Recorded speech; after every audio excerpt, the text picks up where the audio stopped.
Web development is the easiest way to get into software engineering. So ಇವಾಗ ಯಾರಾದ್ರೂ developer ಅಥವಾ software ಜಾಬ್ಗೆ ಬರಬೇಕು ಅಂತಂದ್ರೆ ಸೊ ಅವ್ರಿಗೆ ನಿಮ್ ಕಡೆಯಿಂದ ಏನಾದ್ರೂ ಸಜೆಷನ್ಸ್ ಸಿಗ್ಬೋದಾ? Let's say computer science engineer, PBMS, operating system, networks, programming language ಒಂದರಲ್ಲಿ ಯಾವ್ದಾದ್ರು ಕೋಡಿಂಗ್ ಪ್ರಾಬ್ಲಮ್ಸ್ ನ ಸಾಲ್ವ್ ಮಾಡೋ ಮಟ್ಟಿಗೆ ಇರಬೇಕು. ಆಮೇಲೆ ಇವಾಗ ಮಾರ್ಕೆಟ್ ಅಲ್ಲಿ ಪ್ರಾಜೆಕ್ಟ್ಸ್ ಎಲ್ಲ ಕೇಳ್ತಿದ್ದಾರೆ ಹೆಚ್ಚಾಗಿ. ಲೈಕ್ ಇವಾಗ ಸ್ಟಾರ್ಟಿಂಗ್ ವಿತ್ ವೆಬ್ ಡೆವಲಪ್ಮೆಂಟ್ ಅಲ್ಲ, web development is the easiest way to get in to software engineer.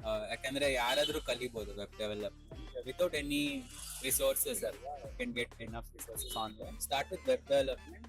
ಏನಂದ್ರೆ ಇವಾಗ ಜಾಸ್ತಿ ಮಾರ್ಕೆಟ್ ಅಲ್ಲಿ ಟ್ರೆಂಡ್ ಹೆಂಗಿದೆ ಅಂದ್ರೆ ಡೇಟಾ ಸ್ಟ್ರಕ್ಚರ್ ಅಲ್ಗೊರಿದಮ್ ಚೆನ್ನಾಗಿರ್ಬೇಕು, ಪ್ಲಸ್ ಪ್ರಾಜೆಕ್ಟ್ಸ್ ಎಲ್ಲ ಮಾಡ್ತಿರ್ಬೇಕು. ಈ ಸಾಫ್ಟ್ವೇರ್ ಡೆವಲಪರ್ ಪೊಸಿಷನ್ಗೆ ಬರಬೇಕು ಅಂದ್ರೆ ಅವನು ರೆಸ್ಯೂಮ್ ಅಲ್ಲಿ ಯಾವ್ಯಾವ ಪಾಯಿಂಟ್ಸ್ ಹಾಕಿದ್ರೆ HR ಗೆ ಅಟ್ರಾಕ್ಟ್ ಆಗುತ್ತೆ ಅಂಡ್ ಶಾರ್ಟ್ ಲಿಸ್ಟ್ ಆಗೋ ಚಾನ್ಸಸ್ ಜಾಸ್ತಿ ಇರುತ್ತೆ?